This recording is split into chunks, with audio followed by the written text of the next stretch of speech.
नमस्कार दोस्तों, स्वागत है आपका स्टडी फॉर सिविल सर्विसेज में। वीडियो को पूरा देखिए। कोई भी आपका फीडबैक है, कोई सजेशन है, तुरंत वीडियो में कमेंट करके जरूर बताइए। अच्छा लगे तो वीडियो लाइक जरूर कर लीजिए और ऐसे वीडियो लगातार फ्री में पाने के लिए चैनल को तुरंत सब्सक्राइब कर लीजिए और बेल आइकन को जरूर टैप कर लीजिए ताकि आगे भी सारे वीडियो आपको मिलते रहे। यूट्यूब में फॉलो करते हैं तो प्लीज ये वाला फ्री टेलीग्राम चैनल जरूर ज्वाइन कर लीजिएगा। सारे नोटिफिकेशन, सारे अपडेट यहीं पे आते हैं, ध्यान रखिएगा। स्टडी फॉर सिविल सर्विसेज का कोई भी पेड ग्रुप अगर आपको ज्वाइन करना है तो सिर्फ 856480560660897523864455 यही नंबर है हमारे, सिर्फ जहां पे कॉल या व्हाट्सएप कर सकते हैं। इंस्टाग्राम पे हमारा पेज जरूर फॉलो कर लीजिएगा, स्टडी फॉर सिविल .सर्विसेज है। ट्विटर पे हमको जरूर फॉलो कर लीजिएगा, @study for civils है। Hello viewers, welcome back to our channel study for civil services के यूट्यूब चैनल में आप सबका मैं स्वागत करती हूं। और आज के अपने इस वीडियो में हम मॉड्यूल 20 को देखने वाले हैं, जो कि आपका यूपीपीएससी बीईओ प्री के लिए हम ये मॉड्यूल्स देख रहे हैं। आपका इंग्लिश मीडियम में ये मॉड्यूल होगा, हिंदी मीडियम में अगर अभी तक नहीं मिला है तो जल्दी आपको ये मॉड्यूल मिल जाएगा, टेंशन नहीं लेना है। निरंतर हमारे चैनल पर बने रहे ताकि आपको नोटिफिकेशन टाइमली मिलते रहे, तो हमारे चैनल को सब्सक्राइब कर लीजिए। हमारे टेलीग्राम फ्री ग्रुप को भी आप ज्वाइन कर सकते हैं और इसी तरह से निरंतर बने रहने से क्या होगा, आपकी तैयारी बेहतर तरीके से होती रहेगी। सारे मॉड्यूल्स को देखिए, किसी भी चीज को स्किप मत करिए, सारे मॉड्यूल्स को देखिए, क्योंकि अच्छे रिजल्ट के लिए सारे मॉड्यूल्स देखना जरूरी है। उसी के साथ साथ आपको क्या करना है, most important top 25 questions paid quiz चलाया जा रहा है, जिसमें इन मॉड्यूल्स पर आधारित आपको प्रश्न वहां पर मिलते रहेंगे। तो इन मॉड्यूल्स के साथ साथ उन प्रश्नों की तैयारी करिए, उन प्रश्नों को हल करिए, क्योंकि आपको पता रहेगा कि आपकी तैयारी किस लेवल की भी है, आपको और कितनी मेहनत की जरूरत है, क्या आपको और चीजों की रिवाइज करने की जरूरत है। तो इसके लिए आपको स्टडी फॉर सिविल सर्विसेज की वीडियोस को लगातार निरंतर देखते रहना होगा। ठीक है, इस पेड क्विज को भी किसी भी कंडीशन में इन मॉड्यूल्स की तरह इग्नोर नहीं करना है। मॉड्यूल्स को भी देखिए, फिर आप पेड क्विज को देखिए, 25 क्वेश्चंस को, तो निरंतर साथ में एक अच्छे तरीके से एक लय चलता रहेगा अपनी तैयारी का। और अपना चाहे तो नोट्स बनाते रहिए, स्क्रीनशॉट लेते रहिए, मतलब end of the day revision करते रहिए। रिवीजन जो है बहुत ज्यादा जरूरी होता है किसी भी एग्जाम की तैयारी के लिए। आइए आज के इस मॉड्यूल में सबसे पहले हम क्या देखने वाले हैं, एग्रीकल्चर को देखेंगे। एग्रीकल्चर के स्टैटिक जी के फैक्ट्स को हम देखने वाले, कुछ तथ्य हैं यहाँ पर। जैसे हमने लास्ट टाइम मॉड्यूल में देखा था कि हमने गाय की जो देसी नस्लें हैं, विदेशी नस्लें, उनको देखा था। आज हम भैंस की यानी कि इंडिजीनियस बफेलो ब्रीड्स की बात कर रहे हैं। तो देखिए, एक तरफ ब्रीड दिए गए, कुछ इंपॉर्टेंट कैरेक्टरिस्टिक्स दिए गए हैं इनके। तो यहाँ पर जैसे पहली ब्रीड जो भैंस की है वो है मुर्रा। तो ये भैंस जो है सबसे इंपॉर्टेंट नस्ल मानी जाती है। इसको रोहतक, हिसार, हरियाणा के सिंध, पंजाब के नावा, पटियाला जिले और दिल्ली राज्य के दक्षिणी हिस्से में पाया जाता है। और किन किन नामों से जाना जाता है इनको, जैसे देखिए दिल्ली, कुंडी, काली, इस्लाम से भी इसको जाना जाता है। सुरती एक जो है नस्ल है भैंस की, वो जो देखेंगे दक्कनी, गुजराती, नाडियाती और के नाम से जाना जाता है। और ये कहाँ पाई जाती है, गुजरात के कैरा और बड़ौदा जिले में पाई जाती है। इसके बाद आता है जाफराबादी। ये नस्ल जो है इसका गुजरात के गिर के जंगल, कच्छ और जामनगर जिले में ज्यादातर देखने को मिलती है। और ये भैंस की सबसे भारी भारतीय नस्ल कही जाती है। ठीक है, इसके बाद बदावरी जो है, बदावरी आपकी जो भैंस की दूसरी नस्ल है। इसका क्षेत्र जो गृह क्षेत्र माना जाता है यूपी के आगरा, इटावा जिले और मध्य प्रदेश के ग्वालियर में पाई जाती है। नीली रावी जो एक भैंस की नस्ल है, वो रावी नदी, देखिए नीली रावी, तो रावी नदी के आसपास इसकी उत्पत्ति स्थल माना जाता है। ये नस्ल जो है पंजाब के फिरोजपुर जिले में सतलुज नदी घाटी और अविभाजित भारत के साहिवाल यानी कि पाकिस्तान में पाई जाती है। मेहसाना की अगर बात की जाए तो ये गुजरात और इसके सटे महाराष्ट्र राज्य में, हरियाणा माफी चाहती हूँ, महाराष्ट्र राज्य में मेहसाणा और सावरकंडा और वानसकांडा जिले में पाई जाने वाली भैंस की दुधारू नस्ल है। ठीक है, नागपुरी जो एक भैंस की नस्ल है, वो this breed is also called Ellichpuri, जो यानी कि आप देखेंगे एलिचपुरी या बरारी भी इसको कहा जाता है। और ये इसका निवास स्थान देखेंगे आप नागपुर, महाराष्ट्र, नागपुर, अकोला, अमरावती डिस्ट्रिक्ट ऑफ महाराष्ट्र में पाई जाती है। टोडा एक जाति जो है नस्ल है भैंस की, वो इसका नाम दक्षिण भारत की नीलगिरी पहाड़ियों के नाम पर ही इसका प्राचीन नाम रखा गया है, टोडा जनजाति के नाम पर। और ये एक अर्ध जंगली नस्ल है। क्या है, अर्ध जंगली यानी कि सेमी वाइल्ड ब्रीड है ये आपकी भैंस की। ठीक है, इसके बाद देखिए यहाँ पर causes of colours and bitterness in the fruits and vegetables, ये आप समझ लीजिए, इसको मैं 5 स्टार दे देती हूँ यहाँ पर, क्योंकि ये आपका पीटी में, मतलब पीटी का तो ये कह सकते हैं यूपी का अगर कोई पेपर देने जा रहा है तो बहुत ही इंपॉर्टेंट फैक्ट्स हो जाते हैं। ये बहुत बार पूछे गए हैं, तो आपको स्किप नहीं करना है किसी भी कंडीशन में। ठीक है, इसको अच्छे से देखिए, चाहे तो नोट्स बनाइए, 2-3 बार रिवाइज करिए, याद होगा, बस धैर्य बनाए रखना है। चलिए देख लेते हैं, यानी कि हम फलों और सब्जियों में रंग और कड़वाहट के जो कारण है वो हम यहाँ पर देखेंगे। ठीक है, जैसे टेनिन के कारण क्या होता है, आंवले में ना कसैलापन पाया जाता है, मतलब थोड़ा सा खट्टा कड़वापन जिसे हम कहते हैं। बादाम में कड़वाहट किसके कारण पाया जाता है, एमाइलेडिन के कारण। ठीक है, एमाइलेडिन के कारण। और पपीते में पीला रंग, ध्यान रखिएगा, पपीते में पीला रंग केरिकजेंथिन के कारण पाया जाता है। तो ये आपको क्या करना है, रट लेना है एक तरीके से सारी चीजों को, जो मैं आपको बताती जा रही हूँ, सभी इंपॉर्टेंट है। किसी को भी स्किप नहीं करना है, ठीक है। मिर्च में तीखापन, कैप्सिसिन, जैसे हम बोलते हैं ना कैप्सिकम शिमला मिर्च, उससे कैप्सिसिन, तो तीखापन मिर्च में कैप्सिसिन के कारण पाया जाता है। अब खीरे में यानी कि कुकुम्बर में जो विटरनेस होता है, यानी कि जो कड़वाहट होती है, खीरे में नहीं कड़वाहट होती है, तो वो कुकर बिटेसिन के कारण उसमें कड़वाहट होती है। करेले में कड़वाहट आप देखेंगे ट्रेटासाइक्लिक ट्राइटरपाइन के कारण होती है, जबकि आलू का जो हरा रंग होता है ना, वो सोलेनिन के कारण होता है। तो आलू का हरा रंग किसके कारण होता है? सोलेनिन के कारण होता है। अब रेड कलर जो चिली का होता है वो किसके कारण होता है? जो आप देखेंगे कि मिर्च में जो लाल रंग है वो कैप्सिन के कारण होता है। और प्याज में पीला रंग क्वेरसिटिन के कारण होता है। और गाजर में लाल रंग किस कारण से होता है? एंथोसाइनिन के कारण होता है। तो आपको क्या करना है, ये रट लेना है। तो रेड कलर कैरेट में किस वजह से होता है? एंथोसाइनिन के कारण होता है, ठीक है। इसके बाद आते हैं अरवी में कसैलापन जो होता है आपका, अरवी में, ठीक है, अरवी में जो कसैलापन होता है वो कैल्शियम ऑक्साइड के कारण होता है। किसके कारण होता है आपका? कैल्शियम ऑक्साइड के कारण होता है, ठीक है। इसके बाद बेल में, बेल जैसे आपने सुना होगा, बेल जो उसमें कड़वाहट किसके कारण पाया जाता है? मार्मोलोसिन के कारण पाया जाता है। मार्मोलोसिन एक दो बार पढ़ेंगे, रिवाइज करेंगे, चीजें याद हो जाएंगी, टेंशन की लेने की बात नहीं है। देखिए यहाँ पर आपको बीच बीच में, ऐसे मैंने कहा था ना, कॉन्टैक्ट डिटेल्स दिए गए हैं, आप यहाँ पर संपर्क कर सकते हैं। अपने एग्जाम से संबंधित कोई इन्फॉर्मेशन चाहिए या कोई फॉर्म भरने से या कोई पेड ग्रुप कोई ज्वाइन करना है तो आप इन नंबर्स पे कॉन्टैक्ट कर सकते हैं हमारा पेड ग्रुप ज्वाइन करने के लिए। आइए आगे बढ़ते हैं। इसके बाद देखते हैं हम यहाँ पर कि जैसे पीपर में जो कड़वाहट होती है वो ओलिमोरेसिन के कारण होती है। किसके कारण? ओलिमोरेसिन के कारण पीपर में हमारी जो है वो कड़वाहट होती है। मूली में तीखापन आप देखेंगे रेडिश, मतलब मूली में तीखापन किस कारण से होता है? तो आप देखेंगे आइसोसाइनेट के कारण होता है। लहसुन में जो गंध आती है वो किसके कारण से आती है? वो आती है आपकी एलाइसिन के कारण, यानी कि एलाइल डाइसल्फाइड के कारण आती है। पीपर में गंध के कारण क्या होता है? गंध किस कारण से आता है? ओलियोरेसिन के कारण। अब इंपॉर्टेंट क्या है, देखिए रेड जो कलर होता है टोमेटो का वो किस कारण से होता है? पूछा गया है कई बार, लाइकोपिन के कारण। प्याज में जो लाल रंग होता है वो एंथोसाइनिन के कारण। हल्दी में जो पीला रंग होता है वो कुरकुमिन के कारण होता है, ठीक है। इसके बाद आप देखेंगे येलो कलर जो सीसेम ऑयल जो है, ठीक है। गाजर में नारंगी रंग जो है वो कैरोटीन के कारण होता है। तिलहन के तेल का जो पीला रंग है, ऑयल की जो मैं बात करी थी ना, orange colour in yellow colour in sesame oil, वो किसके कारण होता है? कैरोटीनाइड्स के कारण, यानी कि इलाइल आइसो थायोसाइनेट के कारण होता है। और शलजम में चरपराहट जो होती है कैल्शियम ऑक्सेलेट के कारण होता है।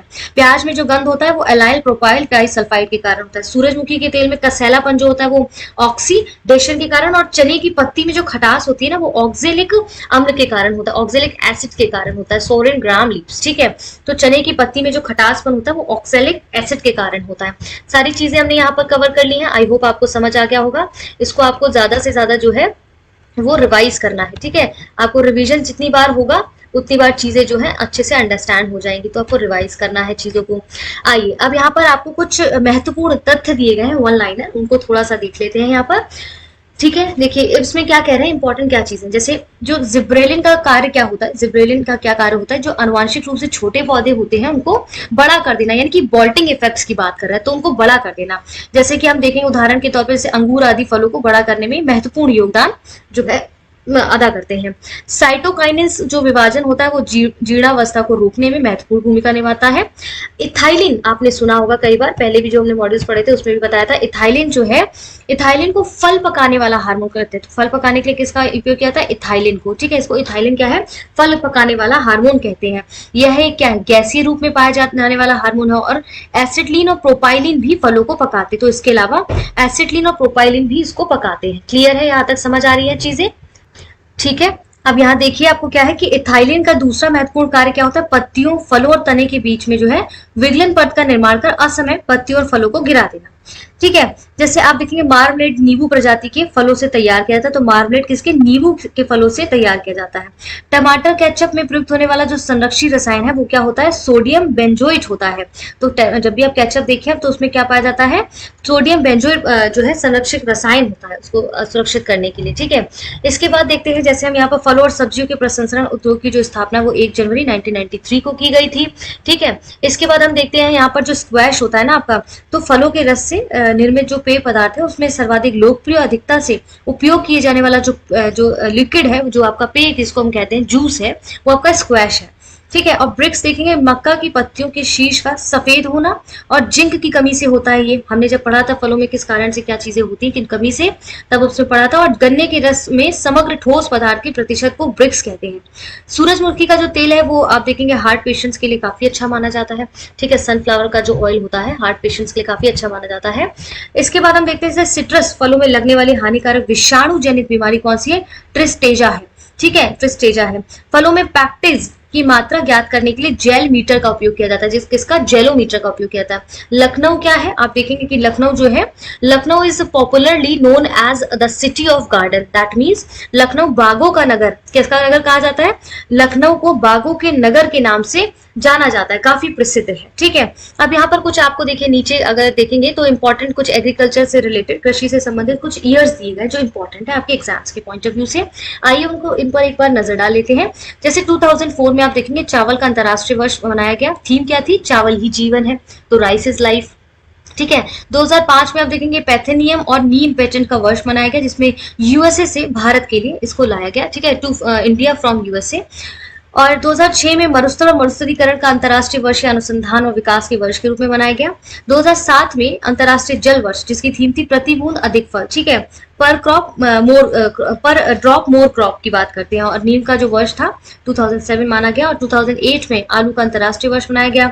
2009 में प्राकृतिक फाइबर वर्ष यूएनओ के द्वारा, ठीक है, मनाया गया। और इसके बाद बायोडाइवर्सिटी है 2010 को। इसके बाद आप देखेंगे जैसे बागवानी जो वर्ष था वो कृषि और खाद्य प्रसंस्करण मंत्रालय के द्वारा 2012 को मनाया गया। अंतर्राष्ट्रीय जल सहयोग आपका 2012 में जो है इंटरनेशनल, किसकी बात कर रही हूँ मैं, जल सहयोग 2013 में एक्चुअल में इंटरनेशनल वाटर कॉर्पोरेशन ये 2013 बनाया गया। इसके बाद आते हैं 2014 में आपका कृषक उत्पादक संघ बनाया गया, that means farmers producer association was establishment. 2015 में इंटरनेशनल सॉइल ईयर यूनेस्को के द्वारा अंतर्राष्ट्रीय मृदा वर्ष हो गया। अंतर्राष्ट्रीय दलहन वर्ष 2016 में। और अगर हम 2018 की बात करें तो यहाँ पर national year of course grains यानी कि मोटे अनाज का राष्ट्रीय वर्ष यहाँ पर मनाया गया। अच्छा, ठीक है, अब यहाँ पर आते हैं, हम नीचे स्क्रॉल करते हैं तो भारत की जो मृदाएं हैं उनके बारे में, यहाँ पर भारत की मिट्टी के बारे में आपको डिटेल में यहाँ पर समझाया गया। चलिए इसको हम शुरू करते हैं, इसको अच्छे से समझिएगा क्योंकि मेंस के एस्पेक्ट से भी ये बहुत इंपॉर्टेंट है। इससे आपका कुछ ना कुछ ज्योग्राफी का काफी हिस्सा कवर हो जाएगा। चलिए देखिए यहाँ पर क्या है कि यहाँ पर देखते हैं कि मृदाएं, जो भारत की बात करें तो भारत में क्या है कि बहुत सारे प्रकार के देखेंगे उच्चावच है, भू आकृतियां है, ठीक है, क्लाइमेट है, वनस्पतियां है। इसके कारण वहां पर अनेक प्रकार की जो है आपकी सॉइल्स भी पाई जाती है, मिट्टियां भी विकसित हुई हैं। जैसे देखिए एक तरफ आपकी मृदाएं, उनके क्षेत्र यानी कि सॉइल्स, रीजन और उनके मेजर क्रॉप्स दिए गए हैं और उसमें अबंडेंस ऑफ न्यूट्रिएंट्स भी दिए गए यानी कि पोषकों की प्रचुरता भी दी गई है और लैक ऑफ न्यूट्रिएंट्स भी दिए गए यानी कि पोषक तत्वों का अभाव क्या है वो भी यहाँ पर दिया गया है। तो आइए हम उसको थोड़ा डिटेल में समझते हैं। जैसे जलोढ़ मृदा जो आपकी है, जिसको हम जलोढ़ मृदा जो है आपकी, जिसको हम क्या कहते हैं, एलुवाइल जो सॉइल कहते हैं, ठीक है, उसका क्षेत्र, उसका जो रीजन है वो देख लेते हैं क्या है। देखिए ये सिंध, गंगा, ब्रह्मपुत्र का दोआब और समुद्र तटीय क्षेत्र में पाई जाती है। आइए इसको इस तरह से समझते हैं। ये जो मृदा है जलोढ़, ठीक है, जलोढ़ जिसको हम कहते हैं एलुवाइल सॉइल कहते हैं, और ये मृदा जो विस्तृत रूप से फैली हुई है और देश की बहुत महत्वपूर्ण मृदा मानी जाती है। वास्तव में ये सभी उत्तरी मैदान जलोढ़ मृदा से बना है और ये जो मृदाएं हैं हिमालय की 3 महत्वपूर्ण नदियां, नदी तंत्र जैसे सिंधु, गंगा और ब्रह्मपुत्र नदियों के द्वारा लाए गए निक्षेपों से बनी है, ठीक है। और एक संकरे गलियारे के द्वारा ये मृदाएं राजस्थान, गुजरात तक फैली हुई हैं।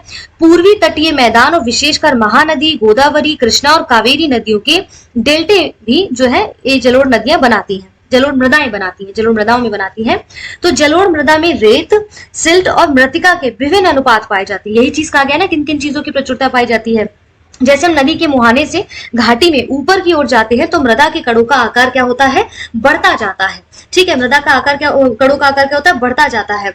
तो नदी घाटी के ऊपरी भाग में जैसे ढाल भंग के समीप मोटे कड़ वाली मृदाएं पाई जाती हैं और ऐसी मृदाएं आप देखेंगे पर्वतों की तलहटी पर बने मैदानों जैसे द्वार, चो क्षेत्र और तराई में आमतौर पर पाई जाती है। आप देखेंगे कि आयु के आधार पर अगर जलोढ़ मृदाओं को देखें तो 2 प्रकार की होती है, जैसे पुराना जलोढ़ जिनको हम बांगर, नया जलोढ़ जिनको हम खादर कहते हैं।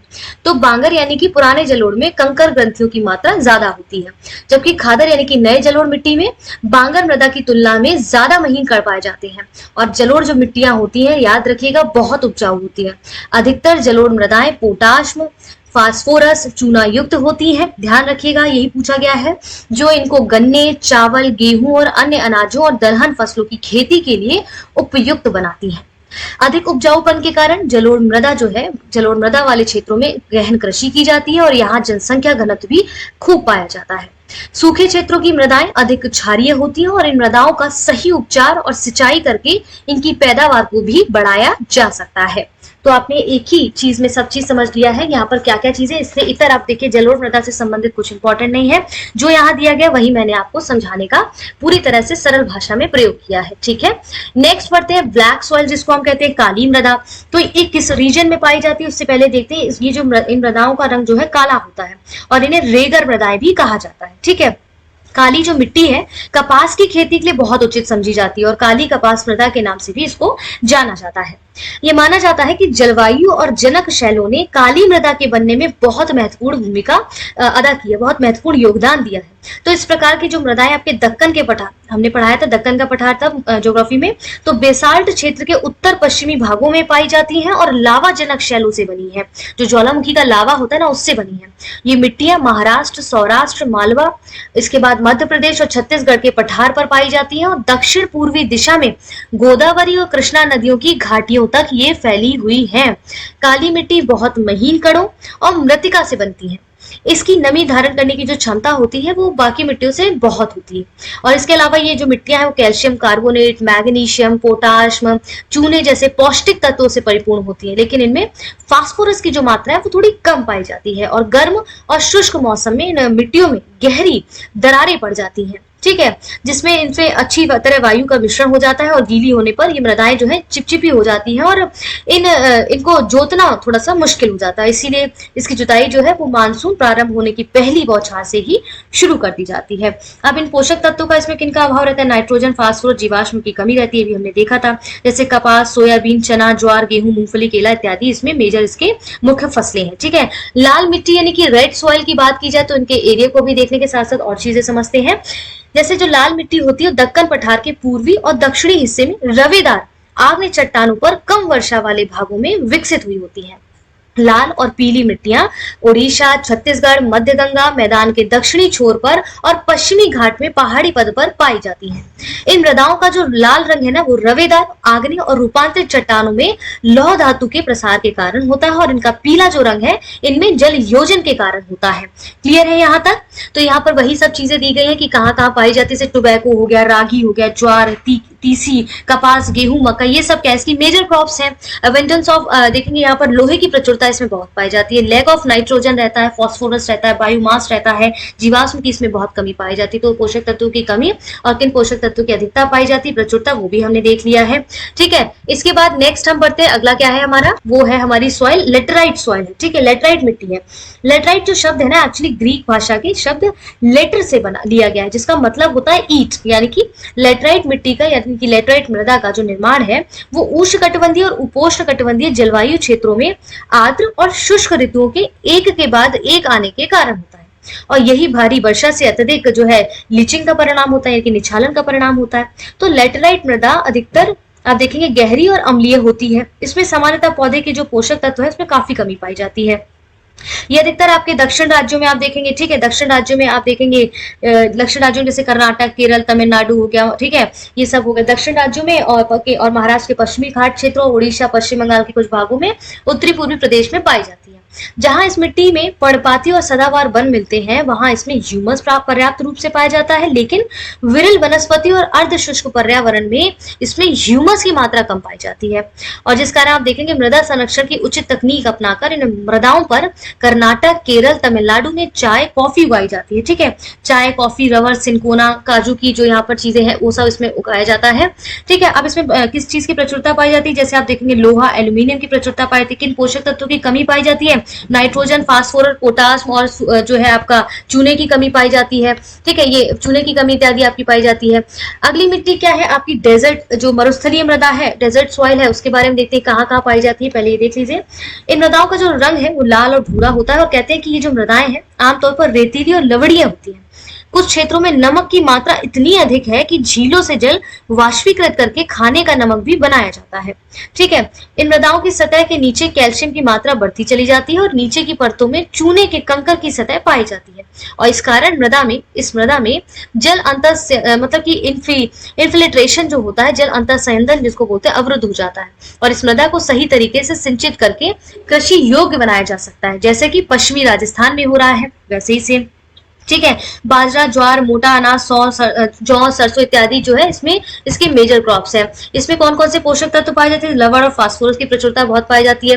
किन चीजों की कमी होती है पोषक तत्व? जीवाश्म और नाइट्रोजन का अभाव पाया जाता है। अब यहाँ पर माउंटेन सॉइल की बात की जाए, यानी कि पर्वतीय मृदा जो है, आप देखेंगे कि ये कहाँ पर जो है पाई जाती है सबसे ज्यादा, तो ये कश्मीर से अरुणाचल प्रदेश तक का पर्वतीय क्षेत्र में देखने को मिलेगा। इसके मेजर क्रॉप्स क्या है? सेब, नाशपाती, अलूचा, चाय आदि जो है फल वृक्ष यहाँ पर पाए जाते हैं। पोटाश में चूना, जीवाश्म की प्रचुर मात्रा इसमें पाई जाती है और किस चीज की मात्रा नहीं पाई जाती है? कम अभाव ज्यादा रहता है, फास्फोरस का अभाव इसमें बहुत देखा गया है।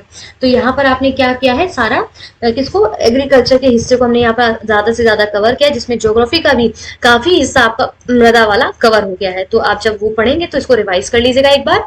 आइए अगला सेगमेंट आज का हमारा क्या होने वाला है, आर्ट एंड कल्चर होगा। ठीक है, कला और संस्कृति को हम यहाँ पर देखेंगे। तो चलिए उसके लिए खुद को तैयार कर लीजिए आर्ट एंड कल्चर को पढ़ने के लिए। यहाँ पर traditional regional saris of India की बात कर रहे हैं, जिसमें एक तरफ साड़ीज के नाम और उसमें से मुख्य रूप से उत्पादित कहाँ हुई है, इनका प्रोड्यूस कहाँ हुआ है ये, और उसका विवरण आपको साइड में दिया गया है। ठीक है, फॉर एग्जाम्पल जैसे पहला जो साड़ी का नाम, पारंपरिक प्रांतीय साड़ी का नाम क्या है? पोचमल्ली। ये कहाँ की सबसे ज्यादा प्रसिद्ध साड़ी है? आंध्र प्रदेश में इसको बनाया जाता है। तो जटिल रूपांकनों और रंगाई की इकत ज्यामितीय शैली से युक्त रेशम और सूत की साड़ियां है ये। तो एयर इंडिया एयरलाइंस का कर्मी दल यह साड़ी पहनता है। ठीक है, उसके द्वारा इसको पहना जाता है। पटोला जो एक आप देखेंगे, पटोला जो नाम है ट्रेडिशनल रीजनल साड़ी का, वो कहाँ आप देखेंगे कि पाटन और गुजरात में उत्पादित किया जाता है और समृद्ध हस्तशिल्प साड़ी है ये। ठीक है, इसके बाद बालूचरी की अगर बात की जाए तो ये मुर्शिदाबाद पश्चिम बंगाल में इसको उत्पादित किया जाता है और अपने किनारे और पल्लू पर ये जो है प्राचीन कथाएं दर्शाती है, काफी महत्वपूर्ण है ये, और रेशम के धागों का बड़े पैमाने पर इसमें प्रयोग किया जाता है। ठीक है, इसके बाद आप देखते हैं यहाँ पर क्या, तंचोई जरी का जो काम होता है वो वाराणसी में इसको बनाया जाता है और बनारसी साड़ी का एक प्रकार जिसमें रेशम के कपड़ों की बुनाई और तकनीक में इकेरा और दोहरा तना होता है और बाएं पर 2 से 5 रंग इसमें किए जाते हैं। क्लियर है यहाँ तक? चलिए इसके बाद हम आगे बढ़ते हैं। नेक्स्ट कौन सी साड़ी है हमारी? चलिए देखिए, अब ये जो चंदेरी, जिसको देखिए यहाँ पर जो चंदेरी ये प्रांतीय साड़ी है वो एमपी की है बेसिकली। तो कहते हैं कि पंख से भी हल्का, पंख जो होता है ना, मोर पंख या किसी का पंख आप मान सकते हैं, उससे भी हल्का जो है कपड़ा बनाने के लिए रेशम, जरी और सूत को एक साथ मिलाकर बुना जाता है और ये पारदर्शी साड़ी होती है, ट्रांसपेरेंट होती है। ठीक है, इलक की बात करें, इलकल की बात करें तो कर्नाटक में रथ और हाथी के आम रूपांकनों के साथ कसूती कढ़ाई का प्रयोग किया जाता है। वोमकाई देखेंगे, उड़ीसा की ये काफी फेमस ये एक साड़ी है, एक प्रकार है। और सिल्क और कॉटन की साड़ी जो है, इसे हम देखते हैं कि जो वोमकाई है वो इकत और कढ़ाई और जटिल कसीदाकारी से युक्त रेशम और सूत की साड़ी है। कोसा जो कि आपके छत्तीसगढ़ में बनाई जाती है, एक प्रकार की रेशम साड़ी है ये। पैठड़ी जो है वो महाराष्ट्र की आपकी साड़ी है। पैठड़ी कहाँ की है? ये महाराष्ट्र की आपकी साड़ी है पैठड़ी, और ये सोने के रंग के धागे से कढ़ाई की गई तोतों के रूपांकन से युक्त साड़ी है। कलमकारी की अगर मैं बात करूं तो कलमकारी जो आपकी साड़ी वो आंध्र प्रदेश में बनाई गई है और डिजाइनों की चित्रकारी करने के लिए कलम का प्रयोग किया गया है। कसबू केरल की है, मोटे सुनहरे किनारे की विशेषता से युक्त साड़ी है। दाबू जो है आपकी, दाबू देखेंगे तो ये चित्तौड़गढ़ यानी कि राजस्थान से संबंधित ये साड़ी है। और आप देखेंगे ये जो दाबू है वो Dabu is an ancient mud resist hand block printing technique used on cotton fabric. तो क्या है ये सूती कपड़ों का प्रयोग की जाने वाली मिट्टी पर लकड़ी के सांचे के डिजाइन उकेगा उसे कपड़े पर छापने का प्रतीक एक टेक्नोलॉजी। क्लियर है? वो आपकी है जामावार। ठीक है, जामावार जो कि जम्मू एंड कश्मीर की है, ये आप देखेंगे। कपड़े के बेस के रूप में आमतौर पर कपास और ऊन का इसमें प्रयोग किया जाता है। ठीक है, और रेशम में पश्मीना से इनको बुना जाता है। और ये जामावार की जो जटिल बुनाई में महीनों की मेहनत शामिल होती है, कई महीनों में साड़ी बन पाती है। देखिए उपपद जामदानी जो साड़ी, इसको जीआई टैग मिला हुआ है। ये आंध्र प्रदेश की फेमस साड़ी है। आप देखेंगे इसमें शुद्ध जरी के साथ अच्छे रेशम का उपयोग किया जाता है। और जाम का अर्थ क्या होता है? फूल, और दानी का अर्थ होता है वास, तो फूल वास मतलब इस तरह से। ठीक है, जामदानी पश्चिम बंगाल में इसको उत्पादित किया जाता है। ये पारदर्शी पृष्ठभूमि पर बुना हुआ होता है और सबसे बढ़िया मलमल कहा जाता है इसको। ठीक है, वेंकटगिरी जो साड़ी है इसको भी जीआई टैग मिला हुआ है वेंकटगिरी साड़ी को। और आप देखेंगे ये भी आंध्र प्रदेश की फेमस साड़ी है और ये जो है आपके पल्लू और किनारे के साथ इसमें अलंकृत किया जाता है। और जनरली ये बहुत सॉफ्ट आप देखेंगे जो होती है, नरम और पेस्टल रंगों का प्रयोग इस साड़ी में किया जाता है। कोट पाट साड़ी को भी जीआई टैग मिला हुआ है, ठीक है, तो वो भी उड़ीसा में इसको उत्पादित किया जाता है। और सूती धागे की रंगाई में प्राकृतिक मतदार का उपयोग कर कोट पाड़ उत्पादों की खूबी है ये। और इसमें डिजाइन मुख्य रूप से बत्तख, हाथ के पंखे, फूल, पालकी, मछली आदि से बने होते हैं यहाँ पर, ठीक है। इसके बाद आते हैं यहाँ पर कुछ आपको लिस्ट दी गई है जिसमें प्रसिद्ध कढ़ाइयों की एक सूची दी गई है। किसकी सूची दी गई है? यहाँ पर a list of famous embroideries in India.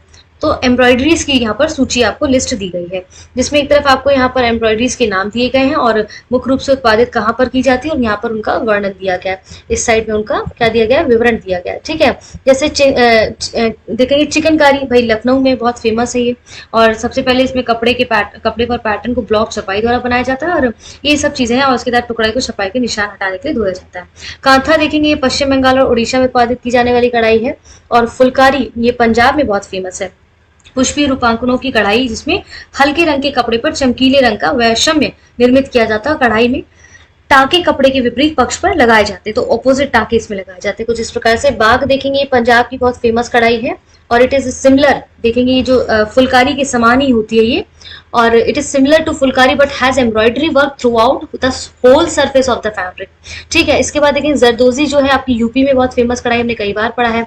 तो uses combination of gold, silver और कॉपर वायर विद सिल्वर और golden polish with silk threads. तो आप देखेंगे ये जो है ना, सोने, चांदी, तांबे के तारों और रेशम के धागों के साथ इस संयोजन का उपयोग किया जाता है, ठीक है। ये सब चीजें हैं इसमें। आगे क्या है, नेक्स्ट कौन सी हमारी कढ़ाई है? काशीदाकारी, जो कि जम्मू कश्मीर हमने ऊपर भी देखा था। मानव और पशु आकृतियों के समान रूप से अनुपस्थित होती है इसमें, मतलब कि इसमें पुष्पीय प्रतिमानों वाले सरल श्रृंखला टाके इसमें लगाए जाते हैं, स्टिच किए जाते हैं। आरी, जो कि गुजरात, आरी देखिए नाम से कितनी डिफरेंट है। आरी जो एक कढ़ाई है वो गुजरात में बहुत फेमस है और कहते हैं संकेंद्रीय बलों के रूप में निर्मित की जाती है। इसमें पुष्पीय रूपांकनों का प्रयोग किया जाता है, पुष्प वगैरह बनाए जाते हैं। शीशे का काम राजस्थान और गुजरात में मिरर वर्क आपको देखने को मिलेगा ज्यादातर, ठीक है। इसमें स्मॉल पीसेस के मिरर के यूज किए जाते हैं। धारणिया, जो कि गुजरात की कढ़ाई है आपकी, ये सब याद कर लीजिएगा क्योंकि आर्ट एंड कल्चर इंपॉर्टेंट हो जाता है। तो एम्ब्रॉयडरी, यहाँ पर एम्ब्रॉयडरी जो है, यहाँ पर वॉल हैंगिंग देखेंगे, जो वॉल हैंगिंग जो होती है घरों पे, उसमें इसका इस्तेमाल किया था। घरों में जो कढ़ाई दीवार हैंगिंग के लिए इसका इस्तेमाल किया जाता है। हीर, जो कि गुजरात की फेमस कढ़ाई है। गोटा, राजस्थान की सोने की जरी की फीतों के छोटे छोटे टुकड़ों पर कपड़े पर लगाए जाते हैं। इसके बाद अक्षदा जो है वो आप देखेंगे, अक्षदा बिहार की बाग के समान है। कसूती जो है वो कर्नाटक की फेमस कढ़ाई है और इसमें कपड़े पर प्रत्येक धागे की गिनती की जाती है। और पैटर्न के जो टाके हैं ना, बिना गांठों के लगाए जाते हैं ताकि कपड़े के दोनों पक्ष पर एक समान दिखाई दे, ठीक है। रवारी गुजरात की फेमस है और रवारी जनजाति द्वारा की जाने वाली कढ़ाईदारी पशु की सजावट है, ठीक है। टोडा, तमिलनाडु की टोडो जनजाति, देखिए जनजातियों से संबंधित कोई अगर चीज बोली जाती है तो ज्यादा फोकस किया करिए। टोडा, जो कि टोडा ट्राइब्स ऑफ तमिलनाडु की बात करें, ये सिमिलर है काथा काम के समान, ठीक है। काथा काम के समान ही है। बंजारा देखेंगे, ये आंध्र प्रदेश की लंबाड़ा जनजाति और मध्य प्रदेश की बंजारा जनजाति से संबंधित है और शीशे और कांच के माती के काम के साथ पीपली एपिलिक तकनीक का प्रयोग किया जाता है, ठीक है। कारचौबी, जो कि राजस्थान में बहुत फेमस है, मुकेश आपको यूपी में। इसके बाद अपने खटवा, जो एप्लिक वर्क है, जो इसको जीआई टैग मिला, बिहार से संबंधित है और ये आमतौर पर वॉल हैंगिंग, शामियाना, साड़ी, दुपट्टे, कुशन कवर आदि में किया जाता है, ठीक है। इसके बाद अब सुजानी को भी यहाँ पर देखेंगे आप, जीआई टैग मिला, ये भी बिहार की जो है काफी फेमस कढ़ाई है। और आप देखते हैं जैसे आमतौर पर इसका इस्तेमाल किया जाने वाला बेस जो है फैब्रिक लाल या सफेद होता है। इसके बाद सुजानी ना, एक सुजनी है एक सुजानी है। तो सुजनी बिहार में की जाने वाली कढ़ाई है, सुजानी आपकी जम्मू कश्मीर में, ध्यान रखिएगा कंफ्यूजन हो सकता है। गारा आपकी गुजरात में की जाने वाली कढ़ाई है और इसमें देखेंगे आप इसकी विशेषता क्या है। This intricate work was introduced by purchase who brought this technique from China, ठीक है।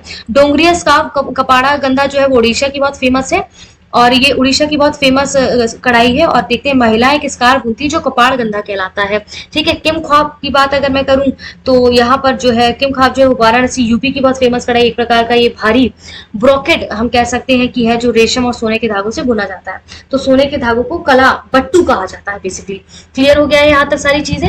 हमने सारी कढ़ाई जितनी भी देश में जहां पर भी है हमने इसको देखा है, कवर किया आर्ट एंड कल्चर में। नेक्स्ट मूव करते हैं हम, यहाँ पर क्या दे रहे हैं, जैसे यहाँ पर आपको देखिए क्या है कि जैसे देखेंगे यहाँ पर क्या चीज है, देखिए यहाँ पर currently every part of India specialize in a particular type of clay work, ठीक है। ये मिट्टी के बर्तनों की बात करें, ब्रीफ लिस्ट वुड बी, तो नेम ऑफ पॉटरी जो है मिट्टी के बर्तनों का नाम और उसका ओरिजिन कहाँ पर हुआ है, उसके फीचर्स क्या है, उसकी विशेषताएं क्या है, वो हम यहाँ पर देख लेते हैं। जैसे खुर्जा पोट्री जो है, खुर्जा मृदभांड जो है वो यूपी में ज्यादातर आप देखेंगे इन मिट्टी के बर्तनों को बनाया जाता है, और इसकी विशेषता ये है कि रंगीन और मजबूत और घरेलू बनाने के लिए इसको प्रयुक्त किया जाता है। ठीक है, काले मृदभांड देखेंगे आजमगढ़ जो कि यूपी में पड़ता है आपका, और स्पेशल डार्क टिंट होता है, विशेष गहरा रंग होता है इसका। ब्लू पॉटरी जयपुर में बनाई जाती है, मेड ऑफ मुल्तानी मिट्टी। ठीक है, कागजी जो है, कागजी जो मृदभांड है वो अलवर यानी कि राजस्थान में बनाया जाता है। और आप देखेंगे delicate pottery, thin and slightly brittle, तो ये कोमल मृदभांड और पतले और थोड़े भंगुर होते हैं। ठीक है, डलगेट मृदभांड अगर देखें जम्मू कश्मीर की फेमस आप देखेंगे मिट्टी के बर्तन है ये डलगेट पोट्री। इसके बाद यहाँ पर इसका जो है उपयोग जो है वो विशेष रूप से शीशे के आवरण के लिए इसका उपयोग किया जाता है डलगेट। ठीक है, कारीगरी पोट्री जो देखेंगे तमिलनाडु में इसका ओरिजिन हुआ है, सामान्य जगवेयर के लिए इसको बनाया जाता है। फ्लोराइड वेस्ट बंगाल में ये बनाई जाती है, कॉमन जगवेयर के लिए ये special black tint in the glaze की बात कर रहे हैं। गोपी चंदन जो है, गोपी चंदन सौराष्ट्र में बनाई जाने वाली पोट्री है और मिट्टी के बनी कलाकृतियां इसमें बनाई जाती हैं। ठीक है, यहाँ तक ये सारी चीजें समझ आ गई आर्ट एंड कल्चर में। चलिए इससे पहले अगले सेगमेंट पे बढ़े। यहाँ पर आपने अभी तक भी हमारा यूट्यूब चैनल सब्सक्राइब नहीं किया है तो प्लीज उसे सब्सक्राइब कर लीजिए, हमारा फ्री टेलीग्राम ग्रुप ज्वाइन कर लीजिए।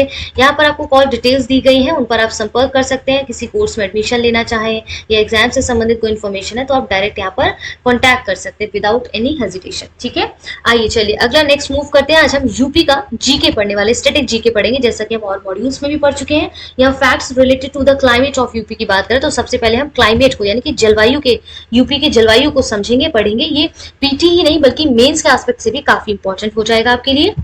देखिए यहाँ पर क्या है, जो यूपी की जलवायु की बात करते हैं तो यूपी की जो जलवायु है वो मुख्य रूप से उष्ण प्रधान शीतोष्ण कटिबंधीय मानसूनी है। ठीक है, तो कैसी है यहाँ की जलवायु? आपकी यूपी की जलवायु कैसी? ट्रॉपिकल टेम्परेट एंड मानसून है। Yes, due to the heterogeneity of the surface and the different altitude of different places from sea level, there is heterogeneity in the climate। तो ये क्या है बेसिकली कि यहाँ पर ये मानसूनी और शीतोष्ण कटिबंधीय है, फिर भी धरातलीय विषमता और समुद्र तल से विभिन्न स्थानों की भिन्न भिन्न ऊंचाइयों के कारण यहाँ की जो जलवायु में विषमता मिलती है। अब यहाँ पर आपको क्या बताना है कि भारत की जलवायु कैसी है, आप कमेंट बॉक्स में बता सकते हैं। हम तो पर्टिकुलर यूपी की बात कर रहे हैं ना, आपको भारत के संदर्भ में यहाँ पर बताना है। ठीक है, ठीक है, यहाँ पर देखिए क्लाइमेट की जो बात की जा रही है ना, अभी हमने इसको देखा कि उष्ण प्रधान शीतोष्ण कटिबंधीय मानसूनी यहाँ पर जलवायु है और अलग अलग स्थान पर अलग अलग रहती है। यूपी में जो सबसे ज्यादा वर्षा जो है वो आपके पूर्वी तराई और सबसे कम वर्षा आपके पश्चिमी मैदानों क्षेत्र में होती है। ध्यान रखिएगा यहाँ पर फैक्ट्स को। ठीक है, कहते हैं कि यूपी में सबसे ज्यादा वर्षा वाला अगर जिला कहा जाए तो गोरखपुर, और सबसे कम वर्षा वाला जिला तो मथुरा है। यूपी में पूरब से पश्चिम और उत्तर से दक्षिण चलने पर वर्षा की जो मात्रा है क्रमशः घटती जाती है, और यूपी में सर्वाधिक वर्षा वाला महीना आपका जुलाई माना जाता है। और कहते हैं यूपी में नवंबर से फरवरी तक जो है विंटर्स रहते हैं, और यूपी का सबसे ठंडा महीना जनवरी कहा जाता है। ठीक है, तो coldest, January is the coldest month of in UP. ठीक है, आप देखेंगे कि शीत ऋतु में क्या है कि यूपी में उत्तर से दक्षिण में पड़ने पर टेम्परेचर क्रमशः बढ़ता जाता है, और विंटर्स में सबसे कम जो टेम्परेचर है उत्तर पश्चिम के जिलों में रहता है, और सबसे ज्यादा गर्म महीना आपका यूपी का कौन सा रहता है? जून रहता है।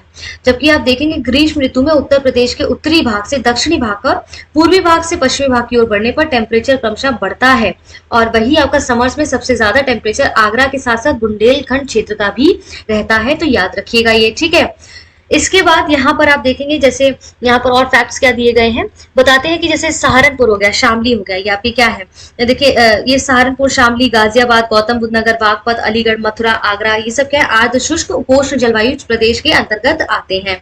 अब इसके ऊपर जस्ट आपको यहाँ पर देखिए क्या फैक्ट दिया गया, जो यूपी है ना, कहते हैं कि यूपी के दक्षिण भाग में अधिक तापमान होने के कारण कर्क रेखा का नजदीक होना है, समझ की बात कर रहे हैं। तो आप बता सकते हैं कि भारत जो है, भारत से कौन सी रेखा होकर गुजरती है और किन किन राज्यों से होकर वो रेखा गुजरती है, आप चाहें तो कमेंट बॉक्स में हमें यहाँ पर बता सकते हैं। ठीक है, यूपी में होने वाली जो पूरी वर्षा है उसका 75 से 85% का जो भाग है वो पूर्वी दक्षिण पश्चिमी मानसून से होता है। तो याद रखिएगा पूर्वी दक्षिणी पश्चिमी मानसून से जो है आपका ये यूपी के अधिकांश जो मानसूनी वर्षा है दक्षिण पश्चिमी मानसून के बंगाल की खाड़ी की मानसून शाखा से प्राप्त होती है, और इसमें यूपी की कुल वर्षा का लगभग 75 से 80% भाग प्राप्त होता है।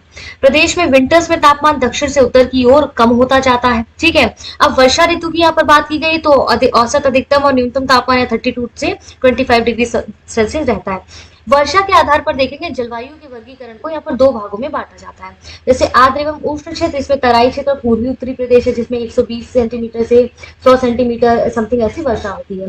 साधारण आर्द्र और उष्ण क्षेत्र की बात करें तो इसे तीन भागों में बांटा जा सकता है, जैसे मध्यवर्ती मैदानी क्षेत्र, पश्चिमी मैदानी क्षेत्र, बुंदेलखंड, पहाड़ी पठारी क्षेत्र। तो इसमें 80 सेंटीमीटर, 65 सेंटीमीटर, 80 से 100 सेंटीमीटर लगभग इसमें वर्षा होती है। यहाँ तक स्पष्ट हो गया है। चलिए अब हम आगे बढ़ते हैं। नेक्स्ट क्या है यहाँ पर, हम उसको देख लेते हैं। नेक्स्ट कौन सा क्या बोल रहे हैं कि यूपी के आप देखेंगे समर्स में जो टेम्परेचर होता है दिन का वो 10 डिग्री से 14 डिग्री सेल्सियस के बीच रहता है। उत्तरी मैदानी भागों में आप देखेंगे लो टेम्परेचर निम्न वायुदाब दशाएं रहती हैं जिसके कारण वहां पर लू चलती है। ठीक है, इसके बाद आप देखेंगे यूपी में आगरा और झांसी सबसे ज्यादा गर्म रहते हैं। बरेली का जो कहते हैं तापमान है वो सबसे ज्यादा कम है, लेकिन बरेली का जो टेम्परेचर है लोएस्ट कहा जाता है। लेकिन आप देखेंगे ग्लोबल वार्मिंग के समय पर ये तथ्य जो है थोड़े से निरर्थक से मुझे मेरे अपने हिसाब से मुझे लगता है, क्योंकि ग्लोबल वार्मिंग ने आज वहां पर वर्षा करानी शुरू कर दी है। आप देखेंगे इतना प्रभाव उसका देखा जा रहा है कि जहां पर सूखा था आज वहां पर ज्यादा वर्षा होती है, जबकि यूपी में इतनी वर्षा हुआ करती थी। इस साल तो हम कहेंगे बिल्कुल वर्षा ही उस हिसाब से नहीं हुई है, तो कहीं ना कहीं खेती पे, हमारी इकोनॉमी पे भी उसका बहुत असर पड़ेगा। खैर एग्जाम्स के पॉइंट ऑफ व्यू से यहाँ पर आते हैं। यूपी में सबसे ज्यादा वर्षा बंगाल की खाड़ी शाखा से प्राप्त होती है और गंगा के मैदानी भागों में बंगाल की खाड़ी शाखा अरब सागर के साथ मिल जाती है। ठीक है, इसके बाद पूर्वी भाग में औसतन 100 से 200 सेंटीमीटर हमने अभी देख लिया है कितनी क्या वर्षा होती है। यूपी में अधिकतम वर्षा आपकी दक्षिण पश्चिम मानसून से प्राप्त होती है और यूपी के पूर्वी भाग में पश्चिमी भाग की अपेक्षा अधिक वर्षा होती है।